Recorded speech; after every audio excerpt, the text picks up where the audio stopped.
Hello and welcome. I'm Elsie Burrows with the Travel and Tourism Research Association. TTRA unites the best and brightest in the travel and tourism industry, and we are happy to have you all with us today. We have several annual chapter conferences coming up this fall that I would like to remind you of, including the Sun States Chapter Conference from October 9th through 11th in Sioux City, Iowa, the Canada Chapter Conference from October 16th through 18th in Charlottetown, Prince Edward Island, Canada, and the Asia Pacific Chapter Conference from November 30th to December 3rd in Bangkok, Thailand. Registration is also open for the 2025 Marketing Outlook Forum taking place in Fort Worth, Texas on January 27th through 29th. Register now for your early bird savings. If you would like to learn more about the annual chapter conferences, MOF, or our upcoming webinars, please visit TTRA.com. Welcome to the TTRA Partner Webinar, Destination Brand Health, Why It Matters and How to Measure, with Anna Blunt and Brian Skreptak of Longwoods International. In this webinar, Anna and Brian will reveal ways to measure your brand health, including the impact of advertising and recent visitation on your destination's reputation as a leisure travel destination. They will share ways to use data to message against competitors, utilizing reputational data to strengthen your communications, and demonstrate how you can measure the wider economic development impact of your team. Now I'll hand this over to Anna and Brian. Thank you, guys. Hello, greetings from Longwoods. I'm so delighted to be here today. Longwoods is so grateful for TTRA and everything they do, and thankful to everybody on this call. We really appreciate it. But I'm personally grateful because I get to be on the I get to be sharing this webinar with my favorite person professionally and personally, Brian Skreptak from our team at Longwoods. So I'm going to go ahead and let Brian kick it off, and we're going to have a really cool conversation today. Thanks again for joining us.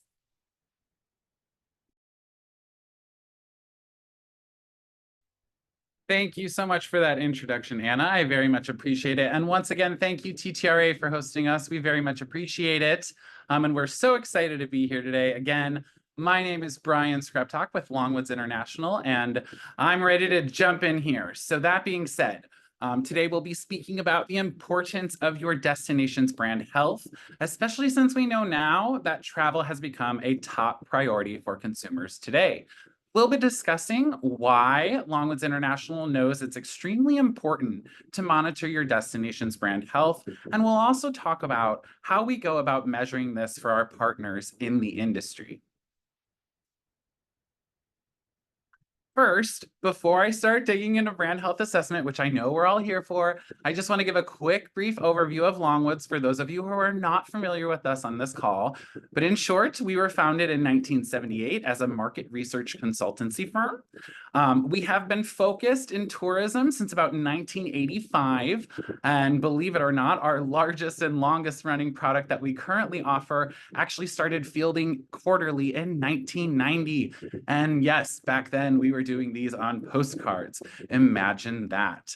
That being said, we do have satellite offices all over the US, but we are headquartered in Columbus, Ohio in the United States. And then our headquarters in Canada is in Toronto, Ontario. Lastly, we're working with over 175 destinations and brands just like you. So thank you so much for being a part of today's webinar. Just a brief overview on what you can expect from us today. I'm going to be your hype man. I'm going to set the stage for brand health assessment here, and then I'm going to talk about some of the whys behind we do brand health assessment at Longwoods, and then I'm also going to dig a little bit into destination selection and sort of how that plays a role in what we're going to discuss today. Anna's going to then take over, and she's going to take a deeper dive into how we actually measure and then what you should be doing or what you should be looking out for your competitors. That's a part that we do include in this study that we offer as well. She'll round it out with key takeaways, and then we will have a Q&A at the end of today's webinar. So once again, first up, I'm the hype man. So let's back up a minute before we start talking too much about brand health assessment. Most of what we do as human beings is we make personal choices based on our thoughts and feelings that we've formed around any given topic or scenario. Most of us on this call likely have some sort of brand loyalty, whether you're willing to admit that or not. You probably used a toothpaste this morning that you've been using for years. You probably buy the same toilet paper at the market that you've been buying for decades. I'm just pointing this out because just because we are selling destinations does not mean that these very simple human ways of thought and action are not applicable to the work that we do here. As consumers, we are fortunate to have lots of choice, but as travelers, this is no different. The choices are essentially endless for travel today. Like most organizations in our industry, we can all get caught up on things that matter to us, like, for example, our boards that we report to, the agencies we're working with, our vendors, awards that we seek to validate the work that we do. And yes, all of that is important. However, we should never really lose sight of the basics and what really matters, like the perceptions of your destination for potential leisure travelers. And, the real reasons is we need to know what's going to get your destination more heads and beds and what's going to move the needle for your community that has some type of positive economic impact. So today, that's what we're focused on. It's your brand health. Let's keep it moving because this next section, we're just going to touch on some topics that are going to give you more context as to the why, as I noted earlier. This first slide here is probably pretty basic in its form, but let me dig into it and have a little discussion with all of you. So there's really two ways that all of us can measure our campaign's efficiency, right? The first way is going to be through dollars. A lot of us know this in the industry as ROI. Essentially every dollar that you're investing in your campaign is going to do X, whether it's raise taxes or sales taxes, create jobs, etc. But what happens if you have maybe a so-so campaign, the ROI numbers aren't terrible, but you, as a DMO, you want to make sure you're able to refine, make strategic decisions. But again, all you have is this ROI. So how will this number tell you how to tweak your campaign in the ways that it needs to be tweaked? Well, I have bad news. It's not. And that's because ROI and those types of things are advocacy points. What we're talking about today is this right of this slide strategy. And ROI is not a strategic point, right? So today we're going to walk you through how Longwoods helps its partners monitor and improve product perceptions, an actual way for you to have strategy driven by data and how to use that data to change your messaging, targeting, and other campaign related efficiencies. This is what we're focused on today, the strategy side of this slide, AKA brand health assessment. Anna loves these next two slides, so I can't wait to watch her chuckle and have a good time. One of the reasons why, again, we're still on the why, it is so important to monitor brand health is that your campaign needs alignment with the product that your destination has to offer. Now, let's put our shoes in the shoes of a traveler. Imagine as a traveler, you're expecting a relaxing beach vacation with a nice breeze, a breathtaking view, a good place to relax. Maybe someone's making pina coladas nearby. It sounds fabulous, right? Except what if when you show up, this is the beach that you thought you were going to relax on? I will tell you, I'm not even walking on this beach, and I'm certainly not drinking a pina colada. This is not good, right? And that's another example. We're always being enticed by advertisements. So what about those really outdoorsy people who are like, I need to get out, take a hike, go see a destination, things that I've never seen, really immerse myself in nature. That's what I'm really looking for, to disconnect.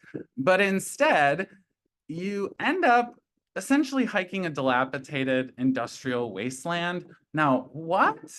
Of course, these are extreme examples, right? But my point is, we all know that nothing makes a person matter than when they are misled.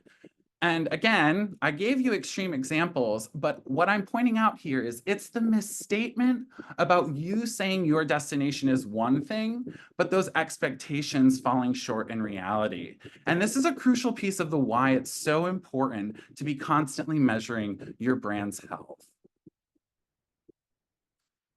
Now, to stick with this why, we conduct these brand health assessments for our partners like you. There's a few topics that it's really important we get our hands around before I bring Anna in to get into all the minute details on the measuring portion of this. But first off, product, right, which is really your destination. That is the product that you are out there enticing travelers to come visit your destination. But what we should be doing is having really honest conversations about what your products and strengths and weaknesses are. How do you understand how visitors are engaging in what your destination has to offer? You could have world-class attractions and experiences, but if the visitors who are coming to visit your destination aren't taking advantage of those attractions and experiences, to quote Anna, it's like a tree falling in the forest that nobody is going to hear. So what are people actually doing, and what are your true product strengths and weaknesses? Keep that in mind as we continue this conversation. Second, targeting. Are these the right geographies that you are running your campaign in? Are these the right people, the right target audience that you should be reaching? To that end, are these the types of people, your target audience, that you're targeting that fit best within your community? Because we also know that before anyone decides to move somewhere, it starts with a leisure visit. So again, that targeting piece is just as crucial as really having a solid, honest understanding of what your product is. And finally, messaging. Are the messagings from your campaign, whether it's photos, content, vibes, etc., are they aligning with your product strengths? Because I'll tell you something that you've probably heard before, but you cannot be everything to everyone, but you can be something to somebody. And I'm going to repeat that a few times. That is my favorite Chris Thompson quote. But in short, it all starts with being honest about your product and its strengths and weaknesses. You must align your target audience and messaging with the strengths of your product and to match with how travelers will actually experience your destination. So again, why is this so important? Well, I've got some news for you. If you're not keeping a pulse on your brand and what your destination offers versus what a set of competitive destinations are offering, it's likely that you're doing one of the two things, or maybe it's a combination of both. The first is solely relying on that advocacy data point to guide your decisions, but remember, that lacks strategy. Or you likely don't know and or making some type of judgment calls, which are really just guesses. And we all know that we all strive to be data-driven organizations in this industry. And there are resources like Longwoods and plenty of other vendors in this space that are here to help you do just that. Many of us on this call have probably heard of some type of brand health assessment, or at least likely aware that things like this do exist. However, what I would also bet on this call is that the majority of us do have competitors who are already doing the work. So to remain relevant and top of your target audience's minds, you also must be putting in the work regarding perceptions about your product, or you will fall behind your competitors, and Longwoods does not want this for you. Let's keep it moving here. Before this section ends, I'm going to toss it to Anna. So I'm sorry for those of you who love me, but I promise you, Anna, we all know Anna's going to knock it out of the water here. But Anna, I'm trying to make this a tough act to follow. Just FYI, this is my one chance. So I'm going to now talk about destination selection. As we all know on this call, this is an extremely important part to really understand when we're doing things like brand health assessments. So let's just back up. For those of us who've been around the industry, and maybe some of those who are very new, when we're talking about destination selection at a lot of conferences and a lot of educational seminars, the scary words come up: travel, life cycle, planning, funnel. And sometimes it's an inverted funnel with a vortex. Sometimes it's a double helix back handspring matrix funnel. But these aren't necessarily things that are going to help, or at least initially something that you can grasp onto easily. So on behalf of Longwoods, I want you to all know, don't get sucked into these funnels of doom. To simplify, let's remind ourselves, we're not hotels. We are not attractions. We are not commercial airline companies, and we're not car rental companies. What our job is to The destination selection is not when you're booking a hotel. The destination selection is when you are in the ideas and inspiration phase of travel. That is our job. It's that ideas and inspiration phase of travel. That's our sweet spot as DMOs. You do not need to sell. You are promoting your destination by putting your best foot forward in front of the best audience that you can identify. As a DMO, it's again not your job to sell your suppliers. However, it is your job to get eyes on your suppliers so that the suppliers can sell themselves. Those Airbnbs, hotels, attractions, they're selling themselves. The job of a DMO is to convert your destination as the choice amongst many competitors for leisure travel that actually occurs. You're not a direct seller. Your job is and should only be focused on, again, that ideas and inspiration phase of travel, opening the possibilities to selecting the vendors in your community. Your role is to get a traveler to choose your destination and nothing more and nothing less. And I forgot one of my pop-ups, which Anna knows I love. I already said this though, we don't need to hash it out. And so how does Longwoods go about doing this? How do we do this? Well, big surprise, as a survey market research company, Longwoods uses a survey. I know you're all shocked and gasping. Let's move on. So the first thing that we're gonna do when we're crafting this survey with you is we wanna make sure we're fielding in your primary advertising markets that you've identified. We also wanna match the sample to the US Census because we always wanna ensure that the data we're providing or that sample we're using to collect this data is sufficient to be representative of and proportional to that population. We take that very seriously here at Longwoods. We're also keen to avoid bias in our surveys as much as we possibly can. And there's a few ways we go about doing that. The first thing is, in addition to the survey including your destination, we also want to include your competitors because we don't want necessarily respondents to think, oh, this survey is only about this one destination, so I'm going to give my thoughts about this one place. We want an array of thoughts, and we want, again, to avoid that bias. And then lastly, should your brand health assessment include your advertisements, which PS, that isn't always the case because we've done brand health assessments for just logos. We've done brand health assessments based on perceptions only. But what I'm pointing this out is we do, if advertisements are included, we include them at the very end of the survey. So again, throughout the entire survey, respondents aren't aware that the survey is solely about you. Now, what you're looking at in front of you is a lot of words, it's a lot of perceptions, but this is just a sample. And in fact, it's just one page of 2 from a sample that we pulled. And you get the picture here. Our study can include as many attributes, as we'd probably like, but we're always going to be recommending from a Longwoods standpoint that these should be as refined as possible, right?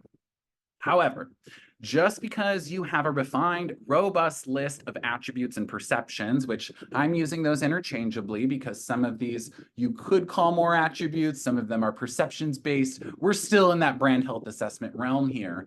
But my point is, just because you have a refined and robust list of these perceptions that are included in your survey, it doesn't mean it will make it easy for you to decide where exactly you should focus your efforts, or will it help you tap into the most important perceptions when it comes to destination selection?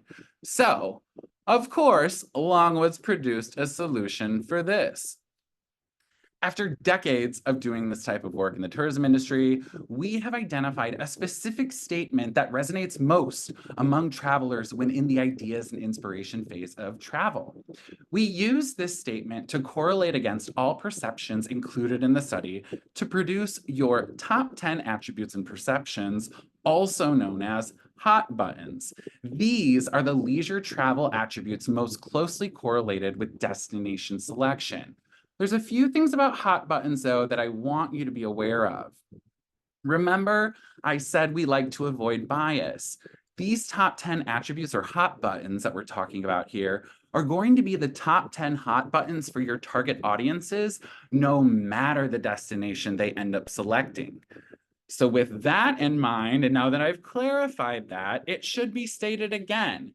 You cannot be everything to everyone. So just because Longwoods is providing you with top 10 destination attributes from your target audiences, the folks you're trying to reach, it doesn't mean you need to excel or be the best in each of these 10 perceptions.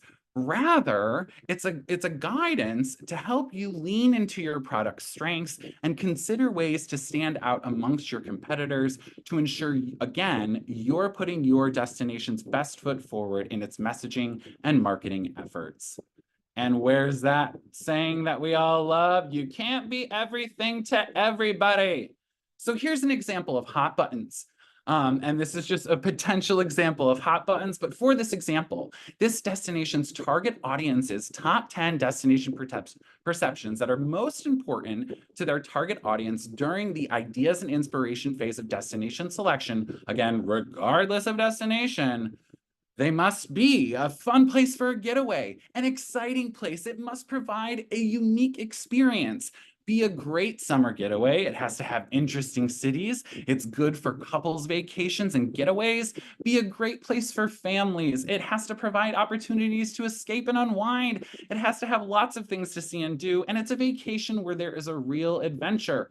But what do you think I'm gonna say? You cannot be everything to everyone. So you can be something to somebody. And that's what we're getting at here. So to round this section out, what do these hot buttons do for us? Well, we just talked about a lot of things that they do, but what begins to emerge from these hot buttons are these themes, these larger or macro topics that we're gathering. And let's just look at this slide here. So one of these themes being engagement. And we know that from those perceptions that ended up in hot buttons being lots of things to see and do, interesting cities, and great during the summer. Exciting, we know it has to be fun, exciting, unique, adventurous. Those are the words we're pulling out of those top 10 hot buttons. Connections, it has to be good for families, couples, and good to escape and unwind. So again, these are the larger macro themes or topics that need to be focused on in that ideas and inspiration phase. That, again, all of this is based on data to help you make strategic decisions based on facts and data. So with that, I'm going to hand it over to Anna. Anna, good luck. Well, while we were prepping for this, on the next slide, you can see that Brian was like, wow, that's an ominous picture. Go ahead, move it, Brian.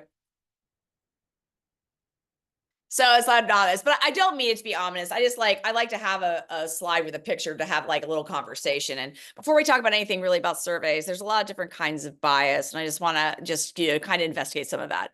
A lot of you have already heard a lot of my Tom stories. Tom's my dad. He's a retired phosphate miner. He does not like tourism. I ask him what I do for a living and he's like, you ask questions that should never be asked. And I'm like, great. But he's really happy that I pay for myself. So, I mean, that's a win. So he's able to take it, right?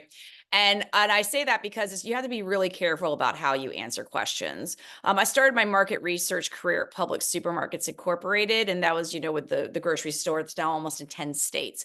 And when I started, because I was really important back in 1492 when I started my career, back in that time, there was a thing called Scarborough Research. And Scarborough Research was a syndicated study, and I got to be the lucky person for every DMA that we bought Scarborough study for. I had to go through the entire questionnaire and do things like, can you add Target as a grocery store to the primary and secondary grocery store list, right? And because of that, I had a really good knowledge of that survey. And so when I would go in their database, they would ask questions we didn't use, but I would go and pull the data and see what was up. And one of the things they asked people was that, hey, what do you use? Like, what kind of prescription drugs do you use, right? And we knew with big data at Publix, because we had our own warehouse and distribution, we knew the share of people who were using certain prescription drugs. It was pretty common because of big data. And you should never, ever, ever use survey data to replicate big data. You should use big data for that because that's what it's good for. And we're good for asking people the whys and the thoughts and the impressions that Brian did such a good job of covering just now. But back then, especially, like there was more of a stigma against being depressed. And there was like over a 20-point difference between people who reported using depression medications and people who actually were prescribed and filling the prescriptions of depression medications. And it was that they just didn't want to say it even in a survey. So you could be sitting there and you're like burning trash in your backyard by your big, gas guzzling car. And I'm going to be like, hey, do you love the environment? You're going to be like, what? I love the environment. You don't need to ask value questions either, right? You need to ask questions like, do you have an electric car? Do you recycle? You look about actions to be able to get together and combine those to actually come up with a real view of like what your determination is of being like loving the environment, which in every part of the country, like being an environmentalist and sustainability has a very different definition depending on the region, as most of you already know. And the final one here about talking about bias, I'll go back to Tom. Like 15 years ago, my dad sent me, and with my own money, I might add, which makes this even more chagrining of a story. He was like, I need saltine crackers. So I just got Publix version of saltine crackers, and my dad lost it. My dad's like, why did you get me these saltine crackers? And he went and got the regular brand name saltine crackers. I think they're Nabisco. And he sat down and he made me watch him break the Publix saltine cracker in half and the brand name saltine cracker in half that were probably made at the same factory, I might add, and tell me there must be such a difference. And there really wasn't. My father would never admit to being influenced by advertising, but my dad is one of the most brand conscious people in the planet. He's had the same toothpaste brand, the same jeans brand, the same saltine cracker brand for years and years and years, and he doesn't change that. But he would pass a lie detector if you asked him, hey, were I influenced by a brand? He would be like, heck no, I've never been influenced by any ad. What are you even talking about? But he has been. It's just a matter of truth, right?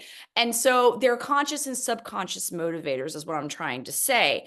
And what we're trying to do in this brand health assessment, we're trying to make sure we capture all of it.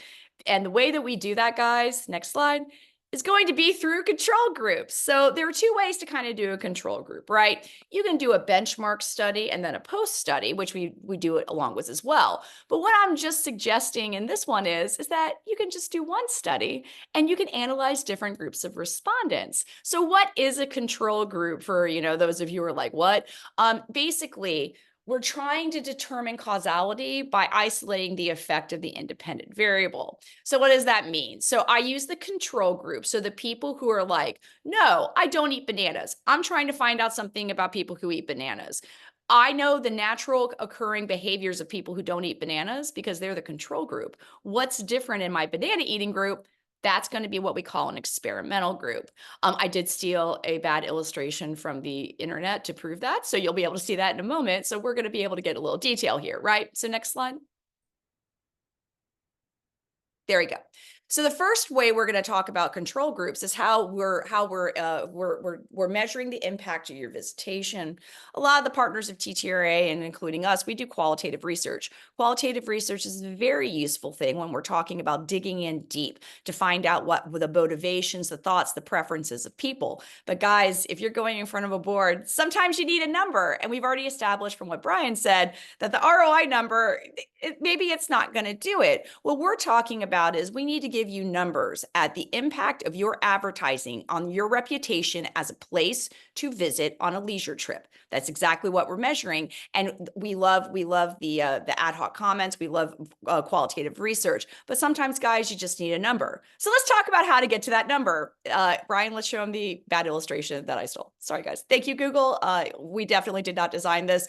Though if I did design something, I'm pretty sure it'd be this bad because I'm a market researcher, not a creative. I think having a creative researcher would probably be about as bad as having a creative accountant. So thank you, Google search, for kind of this trying to just talk about what a control group is, right? So the people on the left is everybody taking your survey. Brian explained to you, your entire survey should replicate the population of who you're trying to target, be it geography or different demographic and psychographic ones. We define that population by census realities and we match it to it. So these group in blue people, they are proportional to and representative of your target traveler audience, the people you served your ads to, right? That's who they are. So when we're looking at the control group, in this case, it's these attractive peopleoids. What do you want to call this, Brian? Peopleoids? The people in yellow. Those are people who have no idea what your ad is. We took the survey, then we showed them like, hey, are you aware of this at all? Nope, not aware of it at all. These people in yellow, they are going to show us the naturally occurring reputation of your destination without the ads. because they're taken from the population, what the difference is. And again, the purple people are those who are aware of your campaign. So we're going to compare the purple people, which is the experimental group, aka the people who are aware of your campaigns. What is different about their opinions of your destination compared to the naturally occurring opinions of those who are in yellow, who don't recall your campaign at all and they have no idea what you're talking about when you show them the ads? What is the impact of your campaign? Remember the colors. I'm going to call them out. Here we go. I'm not going to read this slide because I wrote this slide. So basically what we're talking about is how you measure lift here. On the left of this equation is your purple people. It is the people on an attribute for a leisure trip. And the example we have here is a fun place for a vacation. What is the average score on a 10-point scale?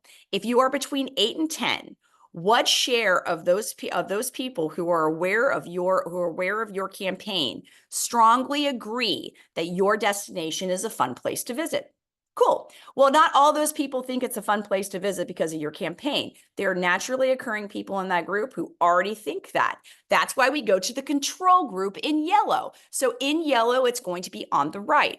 On the right is the average share, is the percentage of people who are naturally occurring. They're not aware of your campaign.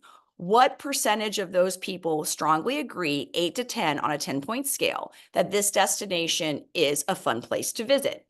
We subtract that score from the purple people who are aware of your campaign minus the yellow people who are unaware of your campaign. The result is the reputational lift of your campaign. So in the example we listed, 71% of the people who are aware of your campaign strongly agree that your destination is a fun place to visit. Only 57% of those who are aware of your campaign strongly agree the same. Here's your number. When it comes to your destination being seen as a fun place to visit, that's great. I don't even know if that's a word. That isn't a word. For a fun place for a vacation, there is a 14-point lift. AKA, we use the control group. We realize what the natural occurring opinion is of your destination. Now we can see we have math. We have math in something that could be subjective, where it's like, hey, there's a 14-point lift here. And that 14-point lift is incremental to your campaign. Next slide, Brian. And the way you chart here is that. So again, in this example, we have the 10 hot buttons that Brian went and shared with us. And here we're going to see 6 that actually have a significant lift. So above the margin of error of the study, how many of these the advertising is actually lifting? And you're going to see that here that's going to be 6. So again, in 6 of the 10 most important attributes among this example set, you're going to see that there was a lift, that the campaign is increasing the destination's reputation as a place to visit. Where it counts is when you're picking a destination. To Brian's point, not when you're picking a hotel. It's in the ideas and inspiration stage of things. Okay, with the next slide. We don't just stop there, right? And so again, I think AI, I love AI. This is actually a picture, but the introductory sequence, hello AI, I do love me an AI generated picture. So when we're talking about this, Brian was really good about this, but I'm just going to reemphasize it for this. If you are marketing a destination in a certain way and the product does not live up, people going to that destination are going to feel gypped. They're going to be like, this is not what you promised me. And you're going to have negative product association among recent visitors.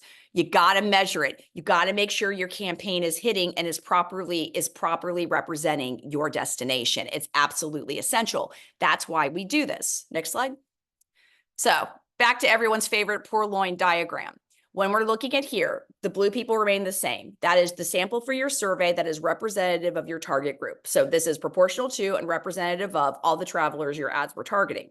The yellow now becomes your control group, is people who have never visited your destination. They have no personal experience within your destination of what product you actually deliver experientially, right?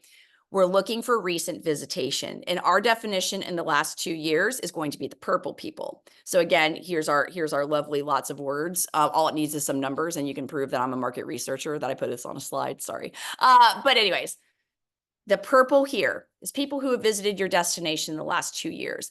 What share of them strongly agree that your destination is a fun place for a vacation? We are going to subtract out the control group's perceptions because that's the naturally occurring there. So these are people we visited. The control group is the yellow and it's on the right.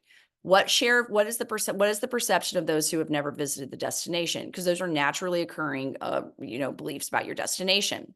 The result is going to be the reputational lift of recent visitation. And again, if it should be far more positive than your advertising, because advertising is as wonderful and as multifaceted as advertising can be, it doesn't compare to feet on the ground. If you're having a holistic experience within a place, that's completely different than seeing an ad be in a video, a display, an out of home.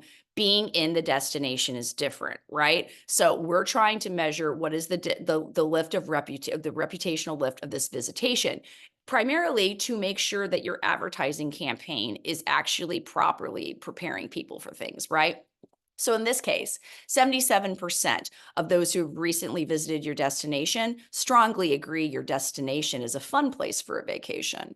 And 57% of those who have never visited strongly agree with that. You have a 20-point recent visitation reputational lift. Next slide. And you can see here again a way that you would chart it in the report, right? Where we're talking about here, and you see it's bigger, right? We're looking at single point differences for advertising, but the first one here, it's almost a 15% difference for the perception of truly beautiful scenery. You should have more. So again, there are things that we'll tell you and be like, hey, this is jiving. Like, we don't have any negative. We also went from 6 impacted leisure attributes in the hot button category to almost all of them here, right? And that's what should be happening, because your understanding about the fact is that it should be in your destination with what your marketing, what your product alignment is. People should be having a much more positive impact if they've never been versus they've been the last 2 years. So this is just being a gut check. This is making sure you're aligned. And this is also making sure that people are in your area and they're like, hey, they're taking advantage of it. Because remember what we were talking about. When people visit your destination, you can't assume that they're doing the things that you would do, because they have a lot less knowledge about your destination. If there are things here where you're like, it's a unique vacation experience, right? And you're like, we're more unique than that. Like, that should be a bigger lift, right? How can you get people through? How can you adjust your marketing to have people go through your destination in a way that would more engage with that uniqueness, right? Because I did work in the past for the country of Jordan, right? And I interviewed people in focus groups, and I will tell you, there were people who just went to Petra. They weren't aware of the Dead Sea resorts, that are cheaper than they are in Egypt. They weren't aware of all the Greco-Roman ruins. They weren't aware of, like, the big desert there, the Bedouin experience where they actually filmed The Martian. They weren't aware of any of that stuff, right? And they went all the way from North America to Jordan, but they were like, I'm going to see Petra and then I'm going to bounce, right? They went all the way there, did one thing, and left. So people can be investing in your destination, I can't say this strongly enough, and not really know what your destination fully has to offer. So it's on you all really to make sure people are really experiencing the best it has. And the way you do that is you adjust your messaging. So looking at this and being like, hey, I really think that people are only doing that. You work with other partners to actually see how people are in the destination. Again, there are some really great data partners throughout TTRA for you to turn to for that. But you can partner with them and see, hey, where are areas, where are clusters that are not really happening that we can actually go and try to encourage people to visit. And this part of the study will help you with that. Next. So again, it's competition. I'd love to tell you, next slide, that everybody is going to be able to go to the same place, right? But to Brian's point, I got news for you. Everyone's going to be competing. When it comes to what Longwoods calls marketable leisure, there are 2 ways to define marketable leisure. Marketable leisure is everything but VFR, but it's also where marketing can change the destination, be it a special event, a city trip, an outdoors trip, like going off on a cruise. Marketing can change your destination. That is what we're talking about here with marketable leisure trips. There's a lot of places you can go on a marketable leisure trip, right? And so there are people who are competing for your visitors in your key markets, among your key segments. So you just looking at you is great, but you could be doing really great. You could be averaging like 70% strongly agreeing with all the hot buttons. You're living your best life. But if you're not tracking your competition and their average is like 85%, the 70% isn't going to really cut it anymore, because you're doing good, but they're doing great. So a number is just a number if you don't have a benchmark. And the best benchmark for your brand health assessment is what your biggest competitors are doing. So it's always good to keep that in mind. Next. Okay. When we do SWOT analyses, a lot of the SWOT analyses are really internal looking, right? We look at our product, we look at the things that are going on, we look at our board, we look at the businesses, we look at the attractions. I'm here to tell you, and so is Brian, perceptions of your travelers outside of your market should be part of that SWOT analysis, but so should the perceptions of your competitors, because you are in fact competing. You are always competing for people to get heads in beds, because your competitors have heads in beds too, and they want more of yours, right? So we're just saying that when you're doing that SWOT analysis, including the perceptions of your visitors and also your residents, but that's another webinar, it's really important to actually step it a little bit back and let this information in, because this is also what survey research does best. We're quantifying opinions, and we're showing you where you stand on very specific, detailed leisure attributes, on multiple ones of those, with the focus, of course, being on hot buttons, because the hot buttons are tied to destination selection. Next slide. Okay, last blocks like this. Okay, so again, it's you have 5 major competitors, so we're asking about it. We ask people about the survey. We're looking at this here. On the left is you. What share of these people in this, everybody taking the survey, what share of the travelers are saying, hey, I strongly agree your destination is a fun place for a vacation? We take the average responses for all 5 of the competitors, and we're like, this is the average percentage of people who are 8 to 10 strongly agree that those destinations are a fun place to visit. We subtracted, and that is your destination's performance versus the competition. In the example here, 70% strongly agree your destination is a fun place for a vacation. However, the average of your competitive set, 55% strongly agree that the average of those 5 competitors, they really do, that they agree they're also fun places to go. So in this one, you have a 15-point advantage. We do include a summary, like appendix, Brian. I can't even say the word appendix anymore. We have a word of an appendix where we do have you against each one of the competitors you include in the study, but this is just an average one, because a lot of times, especially if you're doing things with television and stuff, you're competing against everybody the same kind of ads. So we want to give you that holistic view as well as the detailed view later on, right? And see what the difference is here. Some of them are negative.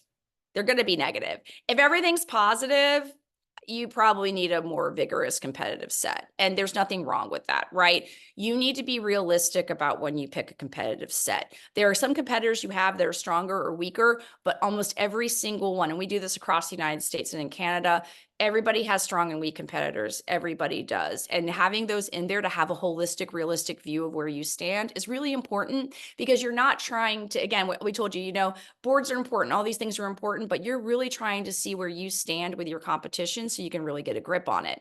And so you can see here, again, a vacation here is a real adventure and a unique experience. That's going to be negative. Those are things that you can work on. But we already saw that the advertising campaign was already increasing your reputation, like when it comes to a unique vacation experience. So part of that solution is we're falling behind with our competition here, but it's very clear from the number I presented to you that the advertising is lifting our reputation here.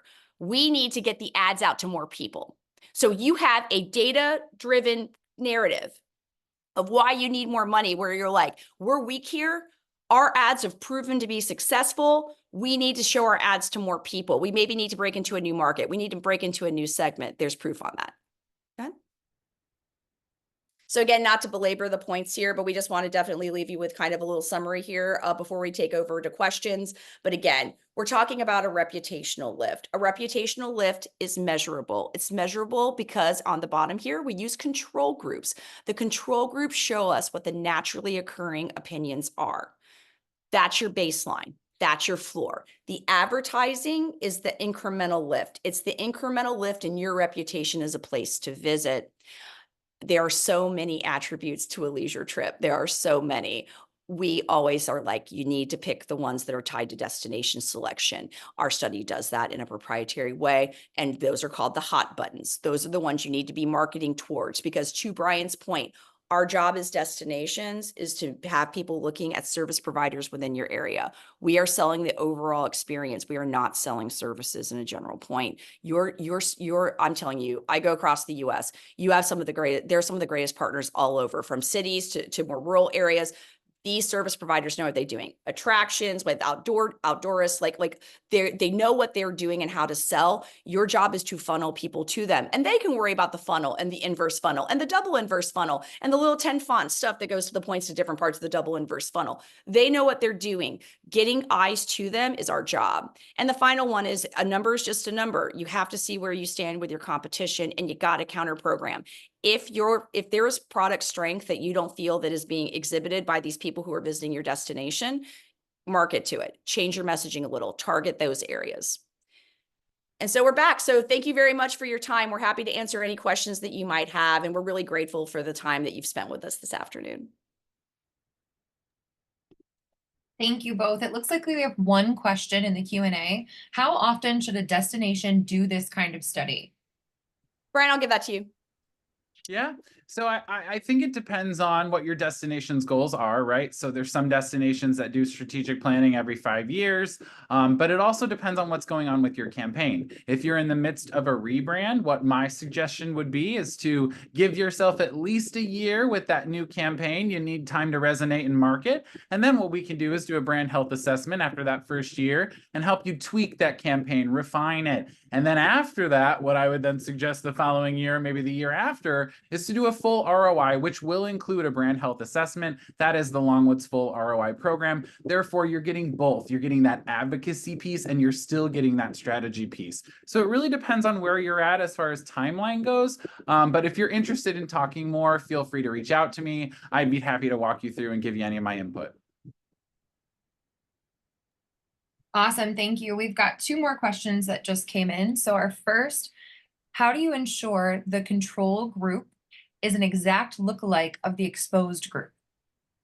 It doesn't need to be an exact look like there. And again, we're the talking heads of Longwoods. We're not the people in production who are doing this. And there are proprietary ways that we do control things. I will say one thing that we are proud of in Longwoods is that in our conservative ROI, like not brand health assessment methodology, is we only count the first trip when it comes to advertising. So multiple trips afterwards, the destination sells the destination. So I will tell you, we're very conservative in that. And there are things like, again, we're talking at this on a high level where there are proprietary issues to where every vendor does that. And we're not going to delve into that, but I will tell you that we are vigorous in our sampling. We use mostly quotas. We do not rely heavily on weights at all in any of our studies. We're very clean. So like if you take Travel USA, you are not taking a brand health assessment study. We are very clean about that we are making sure that this matches the whole population. But how we're splitting it, the way we're splitting it, there is a random aspect of that. So I mean, you're aware of the ads or not.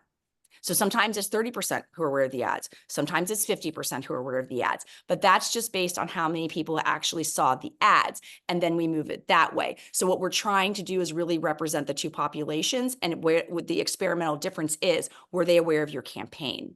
And we use aided awareness to make sure that that is reliable as possible at the end of the survey. What is the range of cost for this research?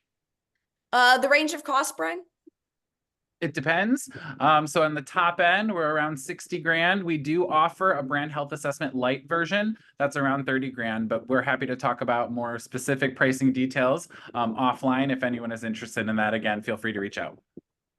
Thank you. One more I see here. How many destinations in your comp set should you include in your survey while managing the length of the survey? Yeah, you don't want people to die. And as someone who like writes surveys, again, I started this in 1492 and I was like, looking at Scarborough, that really shows how old I am. I'm going to need a walker next. But basically, you don't want to overwhelm people. And I will tell you that Longwoods has figured out a way where every single person in the study answer questions about your destination, but we limit the number of competitors that they have to answer for because there is survey fatigue. There is survey abandonment. We've been doing this so long. And again, this study is pioneered by Dr. Bill Siegel, our owner and founder. And we've timed it and we always monitor it to make sure that we're asking something of respondents, but we're not asking too much where we can still get reliable information.